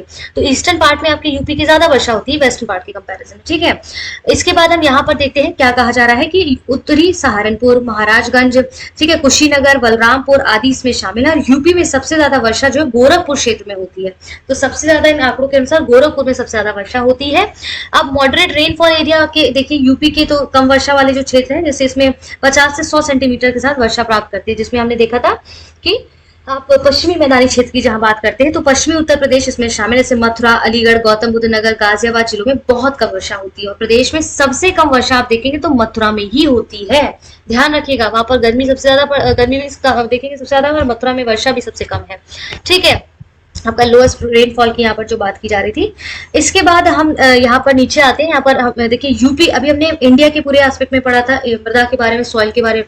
अब यहाँ पर यूपी की मृदा की बात की जा रही है। यूपी में जो है कितने प्रकार की क्या मृदा कैसे क्या पाई जाती है, हमने जैसे पिछले अभी पढ़ा था, इसमें पढ़ा था भारत के बारे में बात की जा रही थी। ठीक है, अब जैसे इसको सिंपल वे में समझिए। देखिए यूपी की जो मृदा है उनको 6 भागों में विभाजित किया जाता है। भावर मृदाएं, तराई मृदाएं, जलोढ़ मृदाएं यानी कि खादर बांगर, विंध्य मृदाएं यानी कि लाल और पीली मृदाएं, बुंदेली मृदाएं, बुंदेलखंडी यानी कि काली मृदाएं, लाल मृदाएं और अरावली मृदाएं मतलब लाल रेत और भूरी, ये सब समझ गया। भावर और तराई क्षेत्र की मिट्टियों के बारे में अगर समझें तो यहाँ पर हमें क्या समझना होगा, इसको अलग अलग हम अपने देखिए ऐसे समझना है कि उत्तरी यानी कि भंवर क्षेत्र हिमालयी नदियों के भारी निक्षेपों से निर्मित होने के कारण यहाँ की जो मिट्टी है कंकड़ पत्थरों और बलुओं से निर्मित होती है, जो कि बहुत छिछली है। जल नीचे चला जाता है और इस क्षेत्र में कृषि कार्य असंभव हो जाता है और यहाँ जो झाड़ियां हैं वो बन पाए जाते हैं, झाड़ियां और बन पाए जाते हैं। महीन कणों के निक्षेप से निर्मित तराई क्षेत्र की मृदा समतल, दलदली, नम और उपजाऊ होती है और गन्ने और धान की जो पैदावार है यहाँ पर बहुत अच्छी होती है। ठीक है, गंगा यमुना के मैदान में मुख्यतः जलोढ़ मृदा पाई जाती है, जिसमें कौप, कीचड़ का बालू से होता है और ये सब चीज में सामान्य भाषा में ऊसर या बंजर कलर रेगी कहा जाता है। यूपी में कुल कृषि पारिस्थितिकी क्षेत्र का 20 है और यूपी में कुल कृषि जलवायु क्षेत्र का 9 है। यूपी में कुल मृदा समूह क्षेत्र कितने 8 है। ठीक है, इसके बाद लाल मृदा, परवा, पड़वा, मार जो है ये सब क्या है, भूंटा, ये मृदा बुंदेलखंड क्षेत्र में पाई जाती है आपकी। ठीक है, यूपी में सबसे अधिक शुष्क खेती जो है बुंदेलखंड की है और यूपी में सबसे अधिक मृदा अपरदन कहाँ जल से होता है। तो यूपी में सबसे ज्यादा मृदा अपरदन जो आपका सॉइल कह सकते हैं हम कि जो मृदा अपरदन है वो सबसे ज्यादा आपका जल से होता है। तो इन सब चीजों को याद रखिएगा। इसके बाद यूपी में सबसे ज्यादा अवनालिक जो अपरदन है वो जल से होता है, मतलब नदी क्षेत्र, चंबल नदी क्षेत्र में है। और यूपी में वायु अपरदन से भी अधिक प्रभावित जिले हैं जैसे मथुरा और आगरा, ये सब चीजें हो गई। ठीक है, इसके बाद हम नीचे आते हैं और यहाँ पर समझिए जो मध्य मैदानी क्षेत्र की मिट्टी है उसको ऐसे ही समझिए, इसमें नहीं है, मैं इसको अपनी तरफ से बता रही हूँ कि इसमें पाई जाने वाली जो मिट्टी है उसको जलोढ़ या कछारी कहते हैं। काप की मिट्टी कीचड़ एवं बालू से निर्मित होती है। इसमें पोटाश, चूना और प्रचुर मात्रा में पाए जाते हैं। जलोढ़ मिट्टी की नवीनता और प्राचीनता के आधार पर 2 भागों में विभाजित किया जा सकता है। बांगर मिट्टी या पुरातन काप मिट्टी, प्राचीनतम काप मिट्टी क्षेत्र को बांगर कहते हैं। ये जो मिट्टी है उन मैदानी भागों में पाई जाती है जो ऊंचे हैं, वहां नदियों की बाढ़ का जल नहीं पहुंचता है और इसे राज्य के पूर्वी भाग में उपहार मिट्टी भी कहते हैं। इन्हें दोमट, बलुई दोमट, मटियार दोमट और मूड़ आदि भी कहते हैं। खादर और कछारी का नूतन काप मिट्टी है। नवीन काप मिट्टी को वाले क्षेत्रों को खादर कहते हैं और ये मिट्टी जो है नदियों के बाढ़ के मैदान में पाई जाती है। प्रदेश के विशाल मैदान में जलोढ़ और काप मिट्टी का विस्तार मिलता है और बांगर की अपेक्षा अधिक जल शक्ति धारण करने की क्षमता वाली ये मिट्टी होती है। ठीक है, पावर क्षेत्र की मिट्टी हमने देखा, जलोढ़ क्षेत्र की मिट्टी के समूह का हमने देखा था यहाँ पर। इसके बाद हम आते हैं यहाँ पर इसकी बात करते हैं, जैसे विंध्य क्षेत्र की जो मिट्टी है यूपी के बुंदेलखंड विंध्याचल पठार क्षेत्र के अंतर्गत मिर्जापुर, सोनभद्र, प्रयागराज, चंदौली जिले क्षेत्र में पाई जाती है। ठीक है, ये सब हमने देखा। इसके बाद आप देखेंगे पड़ुआ परवा जो यूपी के, आप देखेंगे जालौन, इसकी अगर हम करें जालौन, हमीरपुर समेत बुंदेलखंड क्षेत्र में सभी जगह पाई जाती है। ये लाल रंग की होती है, इन्हें चंबल और सहायक नदियों के द्वारा लाया जाता है। उत्तर प्रदेश में लवड़ी और क्षारीय भूमि के अंतर्गत सबसे ज्यादा 12.95 हेक्टेयर जो है क्षेत्रफल पाया जाता है। प्रदेश में क्षारीय और लवणीय भूमि अलीगढ़, मैनपुरी, इटावा, कानपुर, उन्नाव और रायबरेली, लखनऊ क्षेत्र में विस्तृत रूप से पाई जाती है। ठीक है, ये सब चीजें समझ ली आपने। इसके बाद यहाँ पर कुछ सॉइल्स दिए गए जिनके यूपी में जो सॉइल्स मृदाएं पाई जाती है उनके लोकल नाम दिए गए, स्थानीय उनके लोकल नाम है। जैसे क्या क्या है, अभी हमने ऊपर इसको डिटेल में अच्छे से समझा था, आइए अब इनके लोकल नाम को समझते हैं। जैसे जलोढ़ मृदा जो इसका स्थानीय नाम क्या है, काप है, और ठीक है, काप कहा जाता है उसको यूपी में। ठीक है, इसके बाद आप देखेंगे कि खादर जो है उसका कछारी और दोमट या मटियार, सिल्ट बलुआ कहा जाता है। बांगर जो मिट्टी है उसको यूपी में उपरहार, दोमट, मटियार, बलुई मिट्टी कहा जाता है। अभी हमने ऊपर इसको पढ़ा था जब डिटेल में समझा था। ठीक है, इसके बाद लवड़ीय क्षारीय मृदा जो सलाइन एंड अल्काइन सॉइल जो है आपकी, वो रेहे, ऊसर, बंजर, कल्लर, धुर कहा जाता है। और इधर देखिए रेड सॉइल ऑफ बुंदेलखंड की बात करें तो बुंदेलखंड की जो लाल मृदा है वो पड़ुआ, राकर है उनका स्थानीय नाम। ठीक है, बुंदेलखंड की काली मिट्टी है उसका नाम मार, काकर, कावर, रंगूर, कपास मृदा है। विंध्य क्षेत्र की मृदाएं जो है मार और कावर, रंगूर, कपास मृदा है। विंध्य क्षेत्र की और कौन कौन सी मिट्टियां है जिनको क्या क्या नाम, स्थानीय नाम दिया जाता है, मोटा और मोटा। कुछ इस तरह से यहाँ पर इनके भिन्न भिन्न नाम जो है स्थानीय नाम के पर इनका लोकल नाम रखा गया है। क्लियर है। अब यहाँ पर देखिए आपको कुछ जैसे देखेंगे रिवर सिस्टम हो गया। ठीक है, यहाँ पर झीलें हो गई। इसके बाद इरिगेशन, यहाँ पर जल संचित की बात की गई है, तो ये सब चीजें हमें यहाँ पर समझनी है। तो देखिए यहाँ पर क्या है कि ऑफिशियली सरकारी तौर पर यूपी को 8 नदी बेसिन में बांटा गया है। किसमें? 8 नदी बेसिन में बांटा गया। ठीक है, गंगा, यमुना, रामगंगा। इसके बाद आप देखेंगे जैसे इसमें और कौन कौन सी है, जैसे गोमती हो गया, घाघरा हो गया, गंडक हो गया, राप्ती हो गया, ये सब क्या है, सोन बेसिन हो गया। ये सब आपकी नदियां हैं, यहाँ पर यूपी की बात कर रहे हैं स्पेसिफिकली। ठीक है, इसके बाद आप देखते हैं जैसे कन्नौज से वाराणसी तक आप देखें गंगा सबसे ज्यादा प्रदूषित होती है और गंगा में सबसे ज्यादा बीओडी जो है कानपुर से प्रयागराज तक मिलता है। ये सब फैक्ट्स आपको याद करने होंगे। फिर इसके बाद आप यहाँ पर नीचे देखेंगे तो यहाँ पर देखेंगे the centre for Ganga river basin management and studies was established at the Indian institution of technology Kanpur in 2016 में इसको एस्टेब्लिश किया गया। यूपी में सबसे ज्यादा गंगा तट वाला जो जिला है वो आपका बदायूं है। ठीक है, इसके बाद देखेंगे यूपी की सबसे ज्यादा प्रदूषित नदी कौन सी है, यमुना है। ठीक है, 2016 में नीदरलैंड सरकार और यूपी की सरकार के बीच गंगा नदी की सफाई और सीवरेज ट्रीटमेंट में सहयोग प्रदान करने के लिए कुछ समझौते किए गए थे उस दौरान। ठीक है, ये बात हो गई आपकी। यहाँ पर क्या दिया गया है, गंगा उत्तराखंड से उत्तरकाशी के गंगोत्री हिमनद से निकलती है, गोमुख से। यहाँ इसे भागीरथी के नाम से जाना था। भागीरथी का देवप्रयाग में अलकनंदा से संगम होता है। ठीक है, यूपी में ये बिजनौर से प्रवेश करती है और यूपी के ये 28 जिलों से प्रवाहित होती है, बलिया होते हुए बिहार में प्रवेश कर जाती है। ठीक है, गंगा की कुल लंबाई कितनी है, 2525 किलोमीटर, जो कि 1000 किलोमीटर क्षेत्र यूपी में स्थित है। और ये भारत और यूपी की सबसे लंबी नदी है। कौन सी? गंगा की बात की जा रही है, जो बंगाल की खाड़ी में गिरती है। भारत का सबसे लंबा जल मार्ग, राष्ट्रीय मार्ग कौन सा है? एक है, गंगा पर प्रयागराज में हल्दिया के बीच स्थित है। 2008 में गंगा नदी को राष्ट्रीय नदी का दर्जा भी प्रदान कर दिया गया था। ठीक है, ये सारे फैक्ट्स हो गए हैं। इसके बाद रामगंगा, देखिए यहाँ पर जो रामगंगा की जो देखिए गंगा के बाएं तट की पहली जो प्रमुख सहायक नदी रामगंगा है और बिजनौर के कालागढ़ जिले में यूपी में प्रवेश करती है। सरयू नदी आपकी बहराइच, सीतापुर, गोंडा, बाराबंकी, अयोध्या, अम्बेडकर नगर, मऊ, बस्ती, गोरखपुर, खीरी से होकर प्रवाहित होती है। अयोध्या इसके दाएं तट पर स्थित है और लगभग 97 किलोमीटर तक यात्रा कर बलिया और छपरा के बीच गंगा से मिल जाती है। ये सीधे सीधे फैक्ट्स हैं, आप चाहे तो उसको मैप के साथ भी पढ़ सकते हैं तो ज्यादा बेहतर समझ आएगा। अब देखिए राप्ती का जो पुराना नाम है वो इरावती है और ये नेपाल के रुकुम कोट से निकलती है। किससे? रुकुम कोट से निकलती है। इसकी लंबाई 640 किलोमीटर है। रोहिणी और बूढ़ी गंडक जो है इसकी सहायक नदियां है। किसकी सहायक नदियां है? राप्ती नदी की। ध्यान रखिएगा, ये गोरखपुर, श्रावस्ती, बस्ती और बहराइच से होकर बहती है और देवरिया जिले के बरहज में सरयू से मिल जाती है और इसे गोरखपुर का शोक कहा जाता है। अब देखिए गोरखपुर के शोक के नाम से आपको एक चीज और याद आई होगी, एक नदी और है जिसको किसी का शोक कहा जाता है, तो यहाँ पर आप बताइएगा कि बंगाल और बिहार का शोक जो है किस नदी को कहा जाता है। ठीक है, बंगाल और बिहार की जो नदी जो है किस नदी को उसका शोक कहा जाता है, ध्यान रखना है इन सब चीजों को। ठीक है, आइए आगे बढ़ते हैं हम यहाँ पर नेक्स्ट मूव करते हैं। जो चंबल नदी है, चंबल, केतवा, केन, सोन यूपी में प्रवाहित होने की वाली आपकी प्रायद्वीपीय नदियां हैं। ठीक है, यूपी में प्रवाहित होने वाली ये प्रायद्वीपीय मेजर पेनिसुलर आपकी रिवर्स है। ठीक है, तो चंबल रिवर जो है आप देखेंगे ये मालवा पठार यानी कि एमपी स्थित जानापाव में आप देखिए यहाँ पर क्या चीजें हैं इसको समझिए आप। कही जा रही है कि जैसे चंबल नदी जो है मालवा पठार एमपी से जनापाव पहाड़ियों से निकलती है और ये नदी उत्तर और उत्तर पश्चिम दिशा में प्रवाहित होती हुए राजस्थान और एमपी से गुजरती है। यूपी के इटावा जिले में ये यमुना से मिल जाती है और इसकी लंबाई जो 1051 किलोमीटर है। कितनी है? 1051 किलोमीटर। ठीक है, राजस्थान, एमपी, यूपी के मिलन बिंदु के समीप चंबल की लगभग 425 किलोमीटर लंबाई को राष्ट्रीय चंबल नदी उद्यान घोषित किया गया है। एक चीज और ध्यान रखिए, पार्वती, काली, सिंध और बनास इसकी मुख्य सहायक नदियां हैं। ध्यान रहेगा ना ये चीजें। चलिए इनको एक बार रिवाइज कर लीजिएगा तो आपको अच्छे से कंठस्थ हो जाएंगी।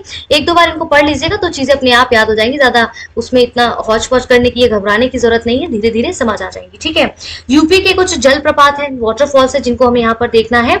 जैसे कि चूनादरी जो प्रपात है वो रॉबर्टगंज से लगभग 37 किलोमीटर दूर स्थित और ये लखनिया दरी प्रपात के समीप है।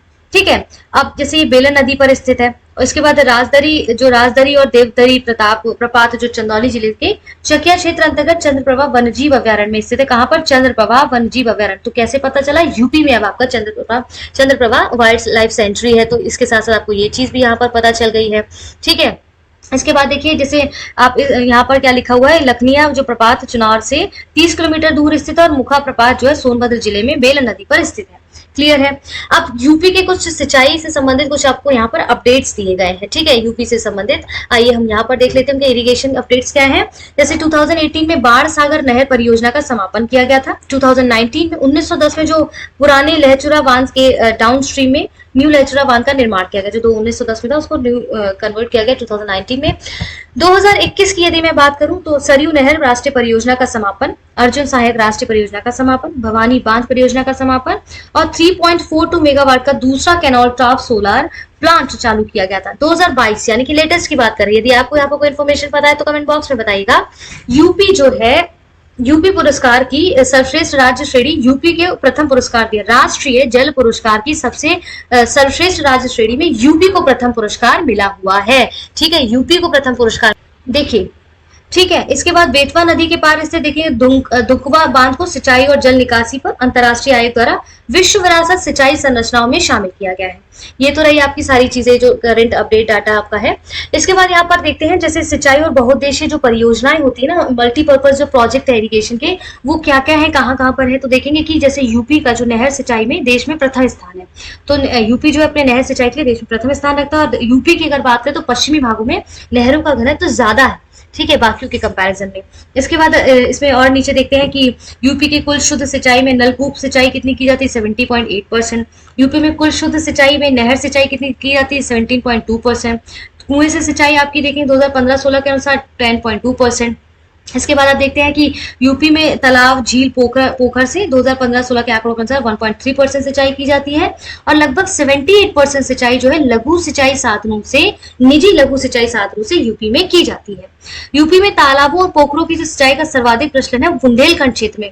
तालाबों पोखरों से जो सिंचाई है वो आपकी कितनी प्रतिशत की जाती है, 2015-16 के आंकड़ों के अनुसार 1.3%। और सबसे ज्यादा प्रचलन कहां पर है इससे सिंचाई का, बुंदेलखंड में। यूपी में कुओं से सिंचाई का सर्वाधिक प्रचलन आपका पूर्वांचल क्षेत्र में है।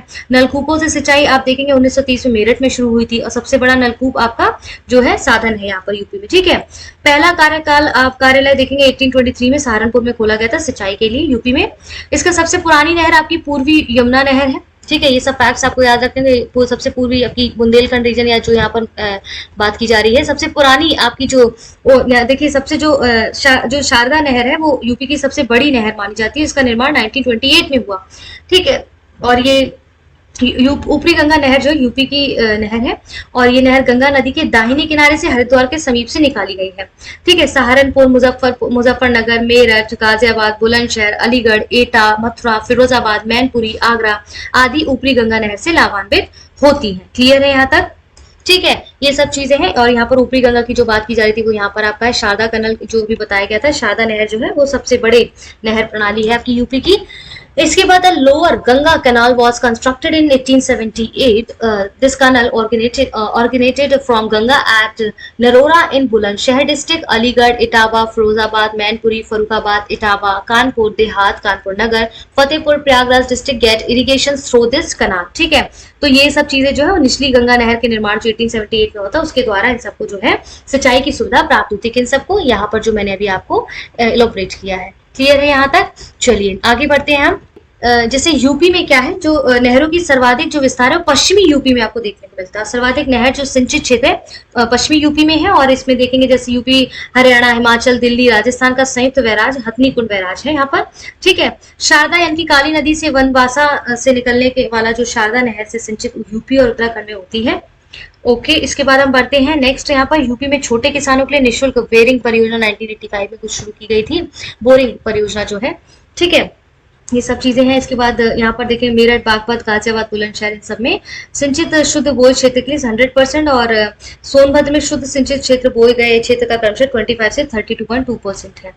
इसके बाद आते हैं रिहंद परियोजना का जो निर्माण है 1962 में पूरा हुआ था. कब हुआ था? 1962 में इस परियोजना का जो है निर्माण पूरा हुआ था. और इसके बाद आप देखते हैं सोनभद्र के पिपरी में स्थित है. ठीक है, सोनभद्र के पिपरी में स्थित है, और ये सोन की एक सहायक रिंद नदी पर स्थित है. अब जैसे आप देखेंगे गंडक परियोजना से जो लाभान्वित होते हैं ना क्षेत्र, इसमें नहीं मैं आपसे वैसे ही बता रही हूँ, तो वो प्रमुख जिले कौन कैसे गोरखपुर है, महाराजगंज है, कुशीनगर है, देवरिया है.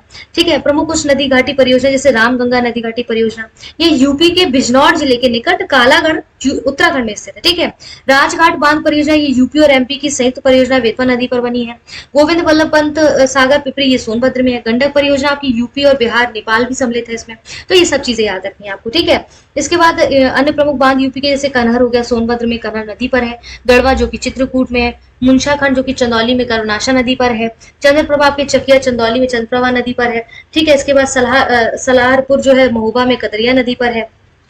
ये सब चीजें हैं. इसके बाद आपका माता टीला बांध का जो निर्माण है आप देखेंगे 1958 में झांसी में बेतवा नदी पर किया गया. शारदा सागर बांध भारत नेपाल सीमा पर अभी हमने देखा है. ठीक है, इसके बाद बाढ़ सागर परियोजना यूपी, एमपी और बिहार के बीच प्रस्तावित एक परियोजना है जो 2018 में आप देखेंगे कि 2000 यहाँ पर देखेंगे 2018 में क्या है कि राष्ट्रीय परियोजना का दर्जा इसको दिया गया. तो अर्जुन बांध यहाँ पर देखिए, अर्जुन जो डैम है वहां कहाँ पर लोकेटेड है, चरखारी में जो है बांध महोबा में चरखारी में स्थित है. और इस बांध के जल का प्रयोग जो है महोबा और हमीरपुर जिलों में सिंचाई के लिए किया जाता है. तो ये मोटी मोटी चीजें जो इंपॉर्टेंट है वो मैंने आपको यहाँ पर सारी कवर कर दी है, जो भी इसमें मेंशन है, जो नहीं मेंशन है वो भी. ठीक है, यहाँ पर यूपी के कुछ महत्वपूर्ण डैम्स दिए गए हैं और कहां पर है, किस नदी पर अवस्थित है, ये उनको एक बार एक झलक देख लेते हैं. जैसे शारदा बैराज जो है ना आपका, वो आपका कहा लखीमपुर खीरी में, किस नदी पर, शारदा नदी पर अवस्थित है. सुहेली बैराज आपका लखीमपुर खीरी में है, ये आपका घाघरा नदी कहते हैं, ये आप देखेंगे किस नदी पर अवस्थित है, ये आपका सुहेली जो बैराज है ये आपका सुहेली नदी पर जो है अवस्थित है. ठीक है, इसके बाद आप देखते हैं राप्ती बैराज जो आपका राप्ती नदी पर है, ये श्रावस्ती शहर पर अवस्थित है. जिरगो जलाशय आपका मिर्जापुर नगर पर स्थित है और जिरगो नदी पर स्थित है. मूसाखंड बांध की अगर मैं बात करूं तो यहाँ पर मूसाखंड चंदौली जिले में करुणाशा नदी पर ही अवस्थित है. क्लियर है यहाँ तक? चलिए आगे मूव करते हैं. नेक्स्ट क्या है इसमें कि जो आपकी कान्हार बांध है वो आपके सोनभद्र कन्हार नदी पर है. ठीक है, कान्हार बांध आपका कहाँ पर है, सोनभद्र सिटी में कन्हार रिवर पर है. माता टीला डैम प्रोजेक्ट जो आपका झांसी में अवस्थित है और ये बेतवा नदी पर है बना हुआ है. सप्रार बांध जो आपका झांसी में सप्रार नदी पर है. लवकुश बैराज जो कि कानपुर में, तो कानपुर नगर पर है और गंगा नदी पर अवस्थित है ये जो परियोजना है. ठीक है, इसके बाद आप देखेंगे यहाँ पर हरवली जो बैराज है बिजनौर रामगंगा पर अवस्थित है ये हरवली. ठीक है, इसके बाद आप देखते हैं जो मध्य गंगा बैराज है वो बिजनौर में है, गंगा नदी पर अवस्थित है. आगरा बैराज की अगर मैं बात करूं तो आगरा पर अवस्थित है, यमुना नदी पर ही अवस्थित है. ठीक है, बनवासा बैराज जो है आपका वो पीलीभीत स्थल पर है और शारदा नदी पर ही अवस्थित है. इसके बाद यहाँ पर मूव करते हैं जो कि आपका सरयू बैराज की जो बात कर रहे हैं वो बेसिकली आपका बहराइच में है और घाघरा नदी पर अवस्थित है. बाणगंगा बैराज जो है आपका सिद्धार्थ नगर में और राप्ती नदी पर अवस्थित है. इसके बाद आप देखें घाघरा बैराज सोनभद्र में घाघरा नदी पर है. पथरई बांध जो है वो झांसी में शहर पर अवस्थित है और पथरई नदी पर अवस्थित है. अर्जुन बांध आपका ये जो है महोबा नगर शहर पर है और ये अर्जुन बांध पर अवस्थित है नदी पर. ठीक है, अफजलगढ़ बैराज आप देखेंगे ये बिजनौर जो कि अफजलगढ़ बैराज जो है आपका बिजनौर जो कि आपका कहाँ पर है, रामगंगा नदी पर. ठीक है, गोकुल बैराज जो है वो आपका मथुरा में और यमुना नदी पर अवस्थित है ये आपका. गोमती बैराज जो कि आपका लखनऊ में है ये और गोमती नदी पर अवस्थित है. और चर्च बैराज जो आपका है यहाँ पर जो गिरिजा बैराज जिसको हम कहते हैं वो बहराइच में है और घाघरा नदी पर ये अवस्थित। और जितने भी यूपी के बैराज है हमने इनको देखा है, सारा कवर किया किस नदी पे कौन सा अवस्थित है। नेक्स्ट मूव करें, इससे पहले यहाँ पर देखिए अपनी स्क्रीन पर यहाँ पर कुछ आपको पेड ग्रुप से संबंधित नंबर दिए गए हैं, कॉन्टैक्ट डिटेल्स है, आप चाहे तो इन पर संपर्क करके यहाँ पर एडमिशन ले सकते हैं। हमारे यूट्यूब चैनल को अभी तक सब्सक्राइब नहीं किया है तो प्लीज इसे सब्सक्राइब कर लीजिए, हमारा टेलीग्राम फ्री ग्रुप है उसको भी ज्वाइन कर सकते हैं। आइए यहाँ पर अब कुछ न्यायालय और कारागार की बात करें, यानी कि कोर्ट्स और प्रिजन्स जो यूपी के संदर्भ में बात की जा रही है उनको हम यहाँ पर समझ लेते हैं, क्या क्या कहा जा रहा है, क्या चीजें बोली जा रही हैं, कैसे ये वाक्य से भिन्न है। आइए इसको समझते हैं। यहाँ पर भारतीय संविधान में आप देखेंगे आर्टिकल 240 से 237 तक न्याय प्रशासन के उत्तरदायित्व का प्रावधान आपको मिलता है, तो एक चीज यहाँ पर ये समझिए। इलाहाबाद जो हाई कोर्ट की स्थापना है मूलतः आप देखेंगे 1866 में सदर दीवानी अदालत के स्थान पर उत्तर पश्चिमी प्रांतों के लिए उच्च न्यायालय के रूप में आगरा में की गई थी। इसे 1869 में इलाहाबाद ट्रांसफर कर दिया गया और 1919 में यानी कि 1919 में इसका नाम बदलकर इलाहाबाद हाई कोर्ट कर दिया गया। हाई कोर्ट के न्यायाधीशों की नियुक्ति राष्ट्रपति के द्वारा की जाती है, हमें पता है और पता होना चाहिए। इलाहाबाद हाई कोर्ट की एक खंडपीठ लखनऊ में भी है और आप देखेंगे कि हाई कोर्ट क्या है, एक अभिलेख न्यायालय भी होता है। और हाई कोर्ट जो है उसके मुख्य न्यायाधीश की नियुक्ति भारत के मुख्य न्यायमूर्ति और उस राज्य के राज्यपाल के परामर्श से की जाती है। और अन्य न्यायाधीशों की नियुक्ति के लिए हाई कोर्ट के मुख्य न्यायाधीश से भी परामर्श लिया जाता है। न्यायाधीशों की जो स्वीकृति संख्या है वो 160 है, जो देश के अन्य किसी हाई कोर्ट से कहीं अधिक है। ठीक है, यूपी के संदर्भ की बात हो रही है। अब हाई कोर्ट की देखरेख में जो यूपी के जनपदों में जो स्थापित न्यायालय है, जैसे कि आप देखेंगे सिविल जज यानी कि सीनियर डिवीजन है, लघुबाद न्यायालय है, सिविल जज है, जिला और सत्र न्यायालय है, इसके बाद अतिरिक्त जिला और सत्र न्यायालय, ये सब चीजें हैं। ठीक है, अब यहाँ पर ऊपर सब चीजें दी गई है, यूपी में न्यायालयों की संख्या यहाँ पर दी गई है। ठीक है, यूपी में पारिवारिक मामलों के लिए देखिए फैमिली कोर्ट जो है ना यूपी में, आप देखेंगे 1984 में इसकी शुरुआत की गई थी। और यूपी में जमींदारी उन्मूलन भूमि लैंड रिफॉर्म एक्ट जो है 1950 में राष्ट्रपति के द्वारा 1951 को साइन करके आया था। ठीक है, यूपी में केंद्रीय औद्योगिक न्यायाधिकरण के लिए 6 क्षेत्रीय कार्यालय हैं, इलाहाबाद, लखनऊ, मेरठ, आगरा, कानपुर, गोरखपुर। यूपी में 20 श्रम न्यायालय है, कितने हैं 20 जो है आपके लेबर कोर्ट्स हैं यूपी में। ठीक है, लेबर कोर्ट्स कितने 20 हैं। तो यहाँ पर क्या कह रहे हैं कि there are total of 70 prison institution in UP. The number of district jails in UP is 61. The number of sub jails in UP Pradesh is 2 in Mahoba and Deoband. There are 5 central jail in UP: Bareilly, Agra, Varanasi, Fatehgarh and Naini. The number of taking Adarsh jail in UP is 1 in 1849 in Lucknow. Nari Bandi Niketan is in Lucknow in UP. Do you understand that? Do you got it? Okay, fine. यहाँ पर ध्यान दीजिए, ये सब चीजें हमने देख ली, कितना क्या किसमें था।